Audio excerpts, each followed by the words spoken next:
पिता परमेश्वर, आज फिर मैं धन्यवाद के साथ आपके सामने आता हूँ प्रभु। और मैं धन्यवाद करता हूँ प्रभु, आज खासकर इस बात के लिए कि आप हमारे साथ संयम रखते हैं। जब हम बार बार पाप करते हैं प्रभु, जब हम बार बार गिरते हैं, तो भी प्रभु आपकी करुणा हमारे लिए रोज़ नई होती है। पिता परमेश्वर, मैं प्रार्थना करता हूँ कि जिस तरह आप हमारे बार बार गलती करने पर भी हमें माफ़ करते रहते हैं, उसी तरह से मैं भी प्रभु उन लोगों को माफ़ करना सीखूं जो लोग निरंतर गलतियां करते हैं मेरे विरोध में। और प्रभु, जैसा हम आपकी सिखाई हुई प्रार्थना में भी बोलते हैं कि जिस तरह हम अपने कसूरवारों को माफ़ करते हैं, आप भी हमारे कसूर हमें माफ़ कीजिए। प्रभु जी, मुझे और ज़्यादा संयम दीजिए अपने जीवन में, लोगों के साथ व्यवहार करने में, उनके साथ बातचीत करने में। पिता परमेश्वर, मैं प्रार्थना करता हूँ आज फिर जो हम वचन पढ़ेंगे उसके लिए प्रभु पवित्र आत्मा, आप हमारी आत्मिक आंखों को खोलिए और वचन के सही अर्थ को समझने और उसको अपने जीवन में अपनाने में हमारी मदद कीजिए। प्रभु यीशु के नाम से मांगता हूँ, आमीन। दोस्तों, आज ये प्रेयर पॉइंट जिससे मैंने शुरुआत करी, इसके पीछे वजह यही है कि मैं ये जो वीडियोस बनाता हूँ ये रात को बनाता हूँ जब मेरा काम पूरा ख़त्म हो जाता है, और दिन भर में जो मेरे साथ होता है वो कहीं ना कहीं मेरे दिल में होता है। तो मैं परमेश्वर के सामने उस चीज़ को रखना चाहता हूँ। और आज मुझे इस चीज़ की रियलाइजेशन हुई कि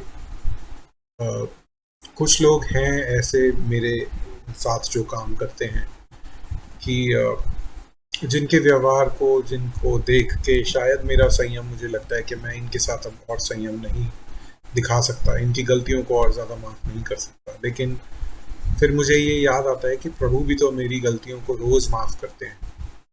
तो जो अनुग्रह, जो दया प्रभु ने मुझे दिखाई, जो संयम प्रभु ने मेरे साथ रखा, वही संयम मुझे भी लोगों के साथ रखना है।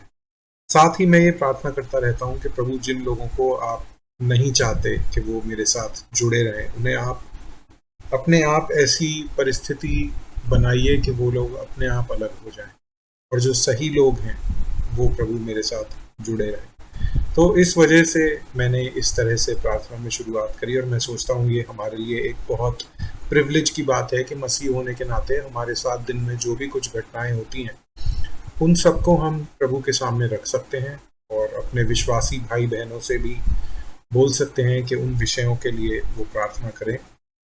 तो इसलिए इसके पीछे का जो बैकग्राउंड था वो मैंने आपको बताया। आज हम याकूब उसका 5वां अध्याय, जो कि आखिरी अध्याय है, इसको देखेंगे।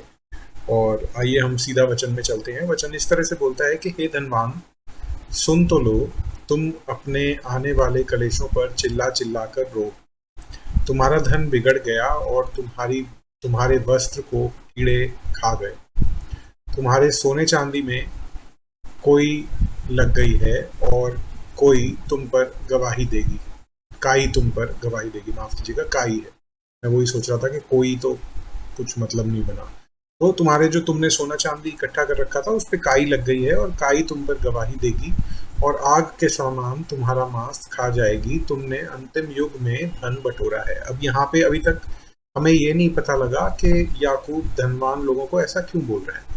चौथी आयत में हमें पता लगता है कि किस तरह के धनवान लोग थे। खाली धनवान नहीं थे, लेकिन क्या इनकी गलती थी वो यहाँ पे निकल के आती है। देखो, जिन मजदूरों ने तुम्हारे खेत काटे, उनकी मजदूरी जो तुमने उन्हें नहीं दी चिल्ला रही है, और लवने वालों की दुहाई सेनाओं के प्रभु के कानों तक पहुंच गई है।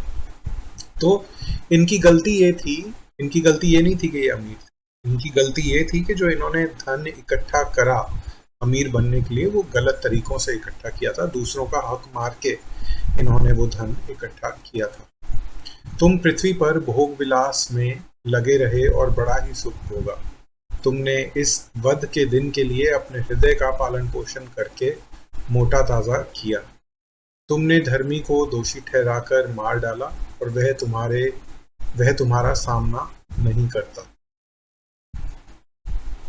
कहीं ना कहीं ये बातें, क्योंकि याकूब दूसरे मसीहों को लिख रहा है, तो वो मसीह इन सब बातों से होके गुजरे होंगे। उनकी शायद ये शिकायत रही होगी जिसको याकूब अपनी पत्री में एड्रेस कर रहा है, इसके विषय में बोल रहा है।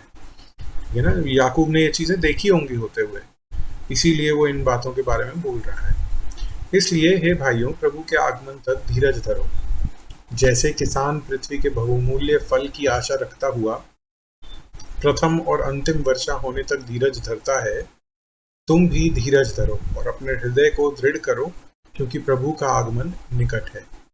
हे भाइयों, एक दूसरे पर दोष न लगाओ, ताकि तुम दोषी न ठहरो।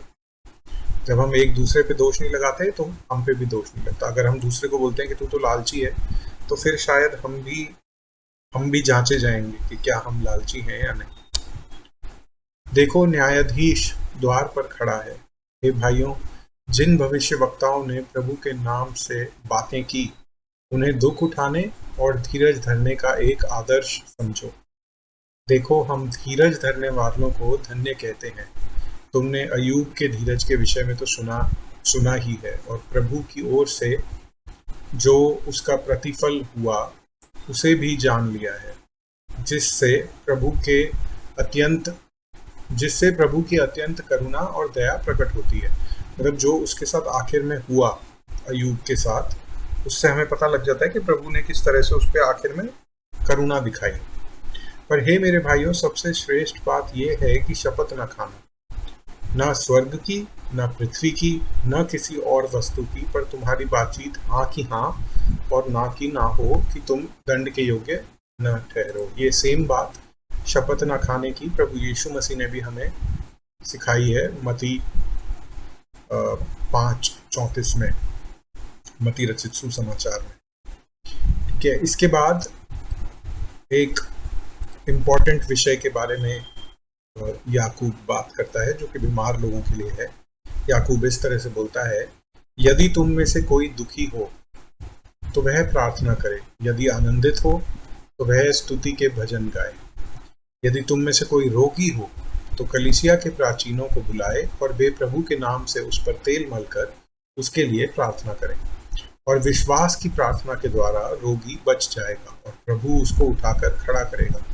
यदि उसने पाप भी किए हों तो परमेश्वर उन्हें क्षमा कर देंगे। इसलिए तुम आपस में एक दूसरे के सामने अपने अपने पापों को मान लो और एक दूसरे के लिए प्रार्थना करो, जिससे चंगे हो जाओ। धर्मी जन की प्रार्थना के प्रभाव से बहुत कुछ हो सकता है। और यहाँ पे मैं आपको ये बताना चाहता हूँ कि धर्मी जन वो ठहरा है परमेश्वर के सामने जिसने प्रभु यीशु मसीह की धार्मिकता अपने ऊपर ओढ़ रखी है। यानी कि प्रभु यीशु मसीह पे विश्वास किया, अपने पाप प्रभु यीशु मसीह को दे दिए और प्रभु यीशु मसीह की धार्मिकता उसने अपने ऊपर ले ली है।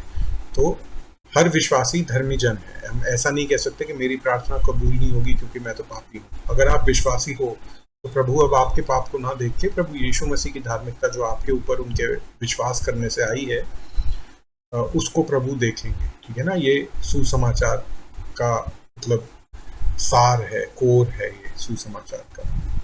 तो धर्मी जन की प्रार्थना के प्रभाव से बहुत कुछ हो सकता है। बीमारों के लिए हमें प्रार्थना करनी है। याकूब एलिया का एक उदाहरण देता है, बोलता है एलिया भी तो हमारे समान दुख सुख भोगी मनुष्य था, और उसने गिड़गिड़ाकर प्रार्थना की कि बारिश न बरसे, और 3.5 साल तक भूमि पर बारिश नहीं हुई। फिर उसने प्रार्थना की तो आकाश से वर्षा हुई और भूमि फलवंत हुई। हे मेरे भाइयों, यदि तुम में से कोई सत्य के मार्ग से भटक जाए और कोई उसको फेर लाए, तो यह जान ले कि जो कोई किसी भटके हुए पापी को फेर लाएगा, वह एक प्राण को मृत्यु से बचाएगा। और मृत्यु का मतलब यहाँ पे अनंत काल की जो मृत्यु नरक है उसका है, उसके बारे में यहाँ पे बात हो रही है। और अनेक पापों पर पर्दा डालेगा। तो ये बातें जैसा प्रभु यीशु मसीह ने अपनी महान आज्ञा में बताया, हमें दूसरों को भी सिखाना है कि जो प्रभु की अच्छी बातें थी उनके ऊपर चलना। एक बात यहाँ पे मैं जो सोच रहा था आपको बतानी, वो ये है कि 5:17 में देखिए यहाँ पे लिखा है एलिया भी हमारे समान दुख सुख भोगी मनुष्य था, लेकिन यहाँ पे इंग्लिश में लिखा है Elias was a man subject to like passions. यानी कि जिन जिन बातों से हम जूझते हैं, जो हमारे लिए टेम्पटेशंस हैं, वही एलिया के लिए भी थी। ठीक है ना, लेकिन फिर भी उसकी प्रार्थना कबूल हुई। तो इसीलिए हम जब प्रेयर करते हैं तो कॉन्फिडेंस के साथ प्रेयर कर सकते हैं कि अब जो मैंने पाप किए उनकी वजह से मेरी प्रार्थना नहीं रुकेगी, क्योंकि मैं प्रभु यीशु में विश्वास करता हूँ और मैं चाहता हूँ पवित्र होना। ऐसा नहीं कि मैं वो पाप करके उन्हीं में पड़ा रहना चाहता हूँ या उनमें खुश हूँ। मैं चाहता हूँ प्रभु के सामने मैं अंगीकार करता हूँ कि जो मैंने किया वो गलत है ना। तो एक ऐसा व्यक्ति जो कि विश्वासी है और इस बात को मान रहा है कि जब वो पाप करता है तो वो गलत कर रहा है, उसकी प्रार्थना ज़रूर उत्तर देगी। यहाँ पे याकूब का ये कहना है। यहाँ पे ये बात नहीं हो रही कि धर्मी का मतलब परफेक्शन, जो परफेक्ट हो उसकी प्रार्थना कबूल होगी, ऐसा यहाँ पे नहीं हो रहा। इस बात को समझना ज़रूरी है, इसीलिए मैं इसका बार बार जिक्र कर रहा हूँ। ठीक है, एकदम से मुझे ये पढ़ने में लगा कि जो याकूब की पत्री है एकदम से ख़त्म हो जाती है। अभी तक हमने जितनी भी पत्रियाँ देखी थी, खासकर पौलुस की, उन सब में एक प्रॉपर इंट्रोडक्शन होता था और एक प्रॉपर एंडिंग होती थी।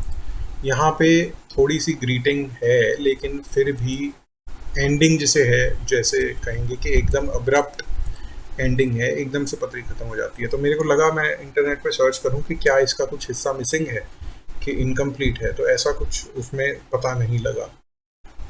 ऐसा कहीं दिया नहीं हुआ कि याकूब का कोई हिस्सा खो गया हो, या वो जो पत्र थे, ताड़पत्र और भोजपत्र जिन्हें बोलते हैं, जो डेड सी स्क्रोल्स बोलते हैं, वो कोई मिले हों, ऐसा कुछ वहाँ पे नहीं है।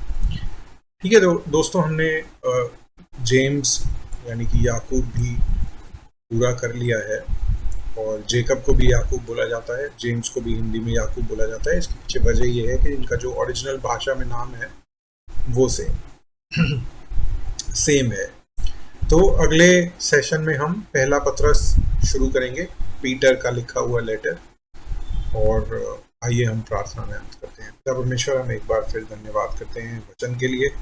वचन में आज हमने प्रभु जो जो बातें सीखी कि किस तरह हमें अन्याय करके दूसरों का हक छीन के अमीर नहीं बनना प्रभु, हमें जेनरस होना है। और ये बात तो मेरे भी दिल के बहुत करीब है प्रभु। मैं कोशिश करता हूँ कि जो लोग मेरे साथ काम करते हैं मेरी दुकान पे, मैं उनके प्रति जेनरस रहूँ, उदारता दिखाऊं, उनको ठीक से पैसे देने में कंजूसी भी ना करूं। साथ ही हमें जब हमारे ऊपर अत्याचार हो रहे हैं तो हमें धीरज बनाए रखना है, इस बात पे विश्वास रखना है कि हमारा प्रतिफल आने वाले जीवन में हमें मिलेगा।